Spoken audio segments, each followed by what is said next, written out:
In family court, my ex-husband's lawyer told the judge she's an unfit mother who can't even hold a job. They didn't know I'd just been promoted to chief medical officer making $850,000 annually, with documentation of his abuse and affair, so I just sat quietly and let them finish. 20 minutes later, when my attorney stood to present evidence, I watched Marcus's face drain of color as the judge reviewed my employment contract, the recordings of his threats, and the paternity test proving his assistant's baby was his. I grew up learning that marriage was supposed to be a partnership. My parents had shown me that. Two people building a life together, supporting each other's dreams, weathering storms as a team. That's what I thought I was getting when I married Marcus Thornton 8 years ago. Instead, I got a masterclass in systematic erasure. Marcus was a commercial real estate developer, the kind of man who walked into rooms like he owned them.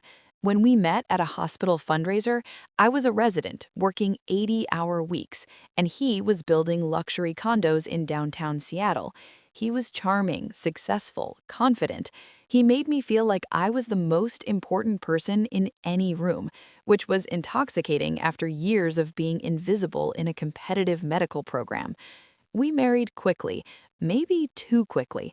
I was 28, he was 35, and everyone said we looked perfect together.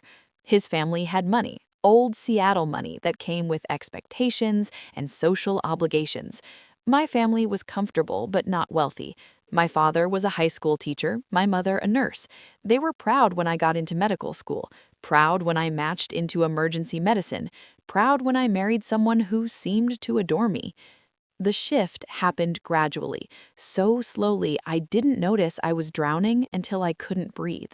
It started with small comments. "You look exhausted. Maybe you should cut back on hours. The attending position can wait. Don't you want to actually see our daughter grow up? Emma needs her mother, not a paycheck." Emma. Our daughter was born 2 years into our marriage, and she was perfect. 10 fingers, 10 toes, and my eyes. I took 12 weeks of maternity leave, which felt simultaneously too long and not nearly enough. When I went back to work, Marcus's comments intensified. "You're choosing a hospital over your own child. Emma cried for an hour today. She needed you. Other mothers make sacrifices. Why can't you?" So I did what I thought was compromising. I went part-time, reduced my hours to 24 per week, focused on administrative work that had better hours, stepped back from the trauma cases that had made me fall in love with emergency medicine in the first place. Marcus called it finding balance. I called it survival. But it wasn't enough. It was never enough. The part-time arrangement became ammunition. "You're barely working anyway. Why do we even pay for childcare?" The administrative role became proof of my lack of ambition. "You used to be someone. Now you just push papers." I tried to explain that medicine doesn't work that way, that stepping back didn't mean stepping down, that part-time wasn't a character flaw. But Marcus had already decided who I was: the wife who couldn't handle a real career, the mother who was always slightly failing, the woman who needed him to translate the world. His mother, Victoria, made it worse. She was a society fixture, the kind of woman who threw charity galas and judged other women's curtains. She'd never worked a day in her life, but had very strong opinions about working mothers. "Emma needs stability," she'd say, sipping wine in my kitchen. "Children suffer when mothers prioritize careers." I wanted to scream that I delivered a baby in a parking lot, that I saved a teenager's life with a collapsed lung, that my career wasn't a hobby I picked up at Pottery Barn. But I stayed quiet because making waves meant more lectures, more passive-aggressive comments, more nights where Marcus would sigh heavily and say, "Can't you just try to get along with my family?" By year 6, I'd lost myself entirely. I worked my reduced hours, came home to a house that never felt clean enough, parented a daughter who was beautiful and bright, but increasingly used to hearing Daddy explain why Mommy was always tired. I stopped going to medical conferences, stopped reading journals, stopped talking about patients because Marcus would glaze over or check his phone. When I tried to discuss going back full-time, Marcus was clear. "We don't need the money. I make enough for both of us. Just focus on Emma. What he meant was simpler. I make the money, so I make the decisions. I should have left then. Looking back, I see it clearly. That was the moment to walk away. But I was tired, lonely, and convinced that I was the problem. If I could just be better at balancing, more organized, less sensitive, maybe it would work. Then I found the texts.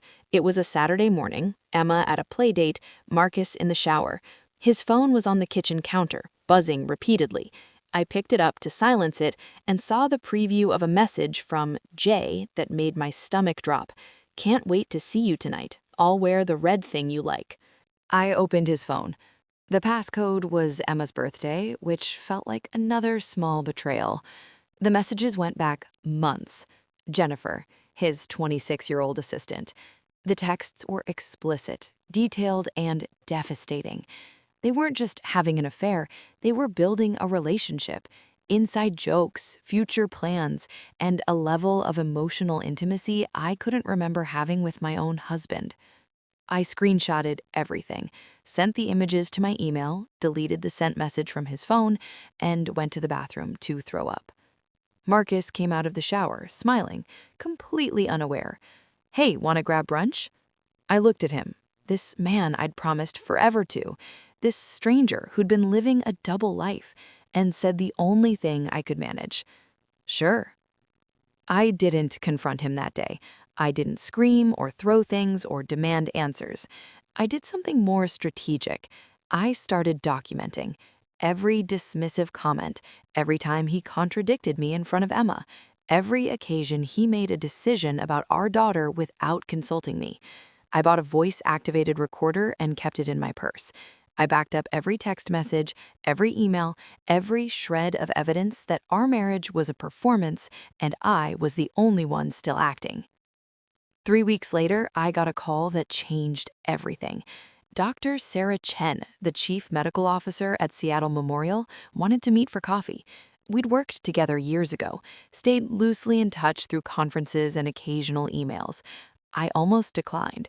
Coffee with a colleague felt like admitting I still existed in the medical world, which felt dangerous when I'd spent years trying to shrink.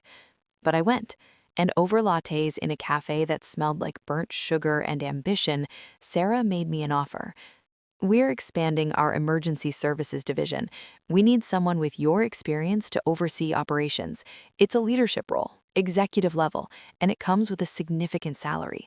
I know you've been part-time, but Emma, I've seen your work. You're wasted on administrative tasks. I stared at my coffee. I have a 6-year-old daughter. I can't do 80-hour weeks. This isn't clinical, it's administrative, strategic planning, policy development, team building. You'd set your own schedule within reason. The salary is $850,000 base, plus benefits and performance bonuses. Sarah leaned forward. I need someone who understands emergency medicine from the ground up. That's you. $850,000, more than Marcus made in a good year, more than I'd ever imagined earning. Enough to be independent, to leave, to build a life where I didn't need permission to exist. I need to think about it, I whispered. Sarah smiled. Take a week, but Emma, for what it's worth, I think you've been thinking small for too long. That night, Marcus came home late again. He smelled like perfume that wasn't mine, again, and when I asked where he'd been, he sighed like I was a child asking why the sky was blue. Client dinner, I told you this morning. He hadn't, but I didn't argue. I just went to check on Emma, kissed her forehead, and made my decision. I accepted Sarah's offer the next day. My start date was 6 weeks out, which gave me time to plan. I didn't tell Marcus. I couldn't risk him sabotaging the opportunity, or worse, using it as ammunition to claim I was an absent mother. I needed to control the narrative, and that meant controlling the timing. Instead, I hired an attorney, not just any attorney, Diane Reeves, the best family law specialist in Seattle, known for representing women in high-conflict divorces. I met her in an office that overlooked Elliott Bay, handed her a folder containing every piece of evidence I'd collected, and said, I need full custody of my daughter and a clean exit from my marriage. Diane reviewed the materials with the focus of a surgeon examining scans. The texts between Marcus and Jennifer, the recordings of him berating me, the documentation showing he'd made major decisions about Emma's schooling without my input, the financial records proving he'd moved assets into accounts I couldn't access. When she looked up, her expression was steel. "Emma, this is a strong case. Very strong. But you need to be prepared. Men like your husband don't lose gracefully. He's gonna fight dirty. Let him. I have the truth." "Truth doesn't always win in court," Diane cautioned, "but evidence does, and you've given me a lot of evidence." We filed for divorce 3 weeks before my new position started. I had the papers served at his office, witnessed by colleagues, impossible to deny.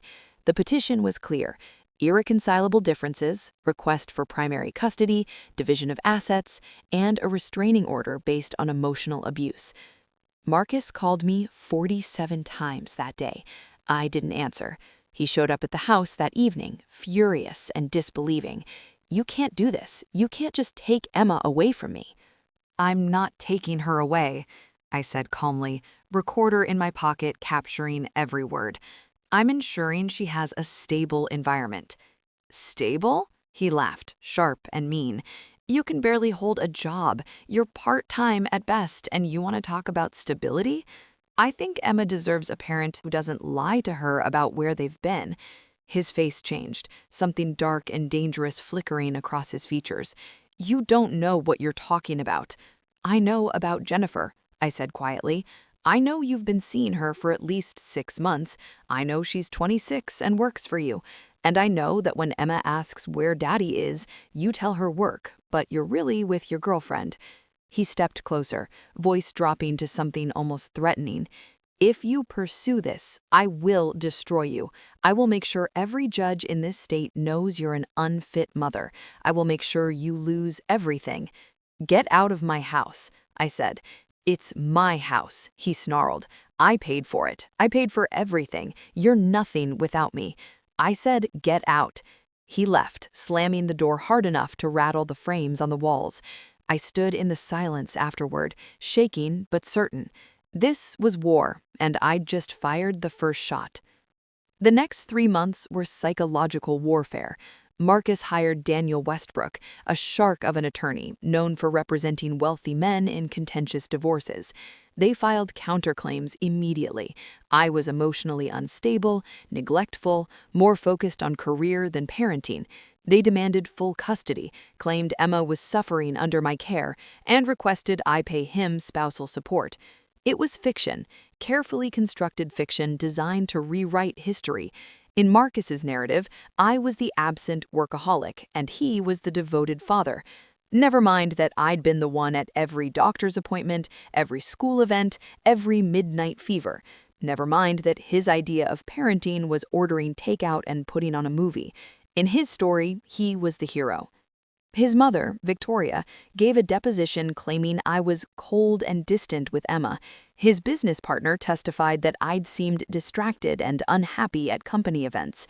Even Jennifer, his assistant, provided a statement saying she'd witnessed me being short-tempered during a phone call. They were building a cage of lies, and for a brief, terrible moment, I wondered if it would work, if the court would believe their version, if I would lose my daughter to a man who saw her as a possession to win. But Diane was methodical. For every lie they told, we had evidence. For every claim of neglect, we had documentation. And most importantly, we had something they didn't expect: my new position. I started at Seattle Memorial 5 weeks before our court date. The announcement was public, featured in the hospital newsletter and Seattle Business Journal.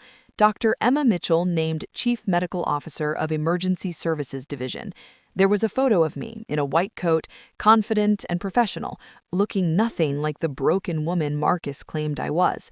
Marcus called that night, voice tight. "What is this?" "My new job," I said simply. "You didn't tell me you were looking." "I didn't need to. We're separated." "Emma," his tone shifted, almost pleading, "this makes you look bad, like you're choosing career over Emma right when we're fighting for custody. Or," I countered, "it makes me look like a competent professional capable of providing an excellent life for our daughter." He hung up. and I knew I'd won that round. The court date arrived with the weight of everything I'd built and everything I stood to lose. King County Family Court, Department 5, Judge Morrison presiding. I wore a navy suit, minimal jewelry, my hair pulled back in a way that said competent professional without trying too hard. Marcus arrived with his attorney, his mother, and Jennifer. Yes, he brought his mistress to family court. The optics were stunning in their stupidity, but Diane whispered, "Let them. Judge Morrison misses details like that." We sat on opposite sides of the courtroom, the space between us filled with the wreckage of 8 years. Emma was with my parents, spared from watching her father try to take her away from her mother. Judge Morrison was a woman in her early 60s, with gray hair and an expression that suggested she'd seen every trick in the book. She reviewed the filings with careful attention, occasionally making notes, her face unreadable. Marcus's attorney, Westbrook, went first. He was exactly what you'd expect: expensive suit, confident posture, voice that carried authority. "Your Honor, my client is a devoted father whose only concern is the well-being of his daughter Emma. Unfortunately, his soon-to-be ex-wife has demonstrated a pattern of instability and neglect that makes her unsuitable for primary custody." He launched into his argument with practiced precision. I was career-obsessed, having just taken a demanding executive position that would require extensive hours away from Emma.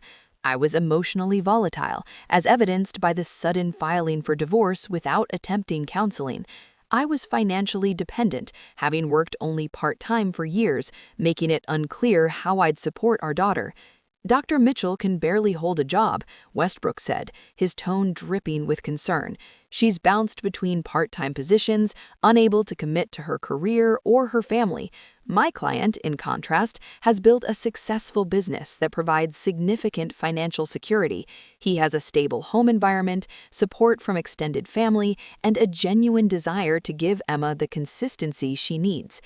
I sat perfectly still, hands folded in my lap, face neutral. Diane had coached me, "Let them talk, let them make their case, we'll dismantle it piece by piece, but you need to look calm." Judges notice demeanor. Westbrook continued, calling Victoria to testify.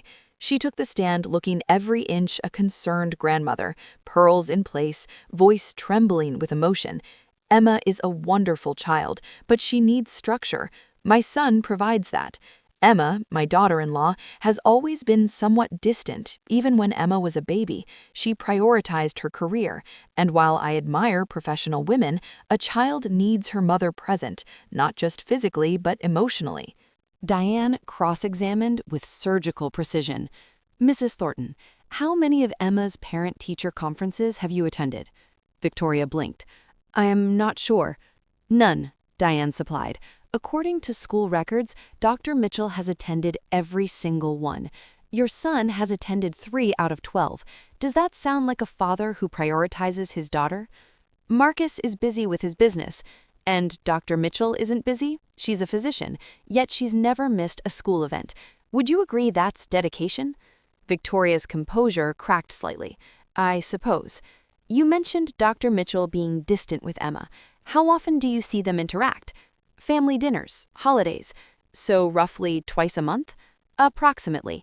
And in those interactions, have you ever witnessed Dr. Mitchell being neglectful or abusive toward Emma?" "Not abusive, but—" "So, no, then." "Thank you, Mrs. Thornton. No further questions." Victoria stepped down looking flustered.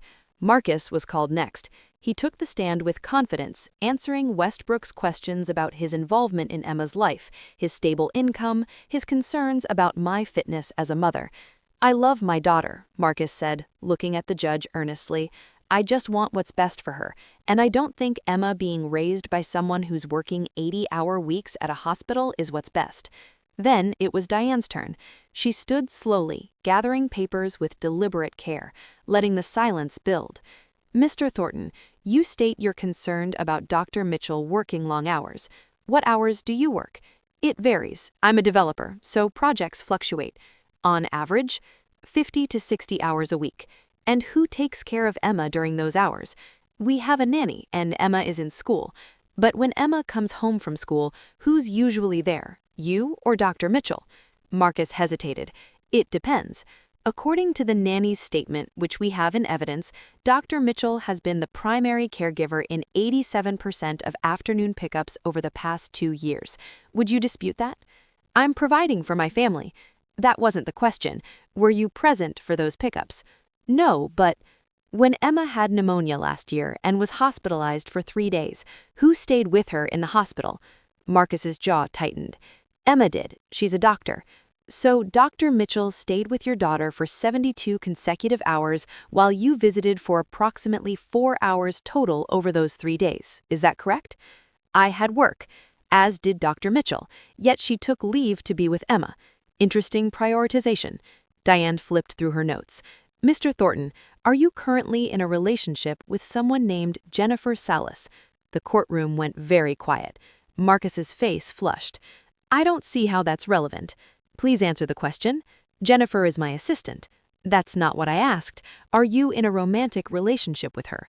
A pause that stretched too long. Yes. How long has this relationship been ongoing? A few months. Your phone records, which we've subpoenaed, show communication dating back 14 months. Would you like to revise your answer? Marcus looked at Westbrook, who gave a tiny shake of his head. Around a year. So you began an extramarital affair while still married to Dr. Mitchell and living in the same house as your 6-year-old daughter, correct? My marriage was already over. You were still married. You were still living together. You were still presenting as a family unit. Diane paused. Is Miss Salas pregnant? The question landed like a bomb. Marcus went pale. How do you... Yes or no? Yes. And is the child yours? Yes. Diane walked to her table and picked up a document. This is a paternity test, voluntarily provided by Miss Salas through her attorney. It confirms you're the father. When is her due date? June, Marcus whispered. So you've impregnated your assistant while fighting for primary custody of the daughter you claim to prioritize, and you didn't think this was relevant information for the court? Diane's voice was cut glass. No further questions. Marcus left the stand looking destroyed. Jennifer, sitting in the gallery, was crying quietly. Victoria's face was stone. Then it was my turn. Diane called me to the stand, and I walked up with my head high. I placed my hand on the Bible, swore to tell the truth, and sat. Diane started gently. Dr. Mitchell, can you tell the court about your current employment? I am the Chief Medical Officer of Emergency Services at Seattle Memorial Hospital. I oversee operations, policy development, staffing, and strategic planning for the Emergency Medicine Department. What does that position pay? $850,000 annually, plus performance bonuses and benefits. I heard the intake of breath from Marcus's side of the room. Westbrook's pen stopped moving. When did you accept this position? 6 weeks ago. Why did you transition from part-time clinical work? I took a breath. Because my husband convinced me I couldn't handle a full career and be a good mother. He systematically undermined my confidence, isolated me from my professional network, and made me believe that wanting more was selfish. When I discovered his affair, I realized I'd been living in a cage of someone else's making. The job offer from Dr. Chen was a lifeline, and I took it. Does this position require extensive travel or overnight shifts? No, it's primarily administrative with regular business hours. I'm home by 5:30 most days. Can you describe your typical day with Emma? I detailed our routine: breakfast together, school drop-off, afternoon pickup, homework help, dinner, bath, bedtime stories. I talked about the way she still reached for my hand when crossing streets, and how she insisted on goodnight kisses even when she was pretending to be too old for them. Do you love your daughter, Dr. Mitchell? More than anything in this world. No further questions. Westbrook approached for cross-examination, but he looked shaken. Dr. Mitchell, isn't it true that you've had difficulty maintaining consistent employment? I reduced my hours at my husband's request to prioritize family. I maintained employment. Isn't it also true that you filed for divorce impulsively, without attempting counseling? I filed after discovering a year-long affair and months of emotional abuse. That's not impulsive, that's self-preservation. You claim emotional abuse, yet you have no police reports, no medical records. I have recordings. I looked at him steadily. Hours of recordings of my husband belittling me, threatening me, and telling me I was nothing without him. Would you like me to play them for the court? Westbrook glanced at Marcus. That won't be necessary. Diane called one more witness, Emma's teacher, Mrs. Rodriguez. She testified about my consistent involvement, my communication with staff, my clear dedication to Emma's education. Dr. Mitchell is the parent we can always count on, she said. She knows her daughter's strengths, challenges, friends, everything. She's present in every way that matters. Closing arguments were brief. Westbrook tried to salvage his case, but the damage was done. Diane stood and addressed the judge with quiet confidence. Your Honor, the evidence is clear. Dr. Mitchell is a competent, loving mother with the financial means, emotional stability, and parental dedication to provide an excellent home for Emma. Mr. Thornton, despite his claims, has demonstrated a pattern of dishonesty, infidelity, and questionable judgment. His own testimony revealed he began a relationship that resulted in pregnancy while still married and living with his daughter. He questioned Dr. Mitchell's ability to work while demanding she work less. He claimed to prioritize Emma while being absent for critical moments in her life. This court's job is to serve the best interest of the child. Emma's best interest is with her mother. Judge Morrison took less than 20 minutes to deliberate. When she returned, her expression was set. I've reviewed all evidence and testimony, she began. This case involves a parent who has consistently demonstrated dedication to her child's well-being, and another parent who has prioritized his own interests while claiming concern for his daughter. She looked at Marcus. Mr. Thornton, your testimony was inconsistent with documented evidence. Your affair during the marriage, your absence from your daughter's daily life, and your questionable judgment regarding appropriate boundaries all concern this court. Then she looked at me. Dr. Mitchell, you've shown remarkable stability despite claims to the contrary. Your employment record, your testimony, and third-party witnesses all support your petition. She signed the order. Primary physical custody is awarded to Dr. Mitchell. Mr. Thornton will have supervised visitation every other weekend to be reviewed in 6 months. Dr. Mitchell is awarded 60% of marital assets, given her documented evidence of emotional abuse and Mr. Thornton's affair. Child support will be calculated based on state guidelines. Restraining order granted, prohibiting Mr. Thornton from harassing or threatening Dr. Mitchell. The gavel fell. I sat very still, letting it sink in. I'd won. Not just won, but won completely. Marcus was on his feet. This is insane. She can't— Mr. Thornton, Judge Morrison's voice was ice. You're in contempt if you continue. This matter is settled. Diane touched my arm. Emma, you did it.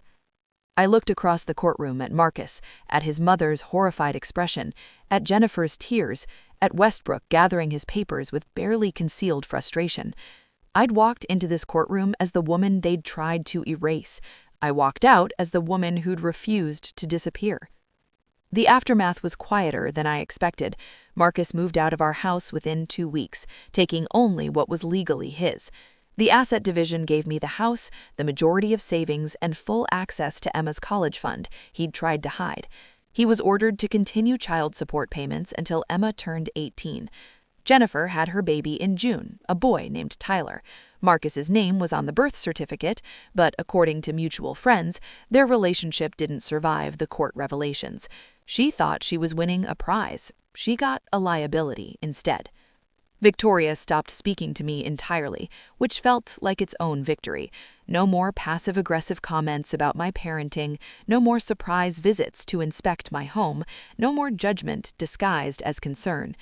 Emma adjusted better than I'd feared. She asked questions, of course. Why doesn't Daddy live with us anymore? Why does he have a new baby? I answered honestly, but age-appropriately. Sometimes adults make choices that hurt the people they love. Daddy made some choices that hurt our family, but that doesn't mean he doesn't love you. She accepted it with the resilience children have, the ability to find normal in new circumstances. Her therapist said she was processing healthily, no signs of trauma, just a kid learning that families come in different shapes. My job at Seattle Memorial exceeded every expectation. I thrived in the leadership role, built an emergency services team that became a model for other hospitals, published research on trauma response protocols. Dr. Chen became a mentor and friend, someone who saw my potential when I'd forgotten I had any. 6 months after the divorce was finalized, I ran into Marcus at a coffee shop near the courthouse. He was alone, looking tired in a way that had nothing to do with sleep. We stood in line, awkward silence between us. "Emma looks happy," he said finally, "in the photos you send." "She is." "I'm sorry," he said quietly, "for what I did, for what I said, for not seeing you." I looked at this man who'd tried to make me smaller, who'd almost succeeded, who'd learned too late that breaking someone doesn't mean you win. "I hope you mean that, for Emma's sake." "He do." He paused. "You were always stronger than I gave you credit for." "I know." I paid for my coffee and left. I didn't look back. A year later, I stood in the main conference room at Seattle Memorial, presenting our annual emergency services report to the board. The statistics were impressive: reduced waiting times, improved patient outcomes, expanded trauma capabilities. The board applauded. The hospital president shook my hand. "Dr. Mitchell, this is exemplary work." That night, I came home to Emma doing homework at the kitchen table, her tongue sticking out in concentration the way mine did when I was focused. I kissed the top of her head and she smiled up at me. "Mom, can you help me with this math problem?" "Always." We sat together, working through fractions and word problems, her small hand in mine. And I realized something profound. I hadn't just won custody or a job or financial independence. I'd won myself back. Marcus had tried to make me believe I was nothing without him. His family had tried to make me believe I was failing. His lawyer had tried to make me believe I was unfit. But I'd stood in that courtroom and proved, with evidence, testimony, and unwavering certainty, that I was exactly who I'd always been: a competent physician, a devoted mother, and a woman who refused to be erased. Some people say forgiveness is mandatory, but I've learned that healing doesn't require you to absolve people who tried to destroy you. It requires you to rebuild, to protect what matters, and to never again mistake someone's attempt to diminish you for truth. I'm still learning what a life built on my own terms looks like, still finding balance between career and motherhood, still navigating co-parenting with a man who finally understands I was never the problem.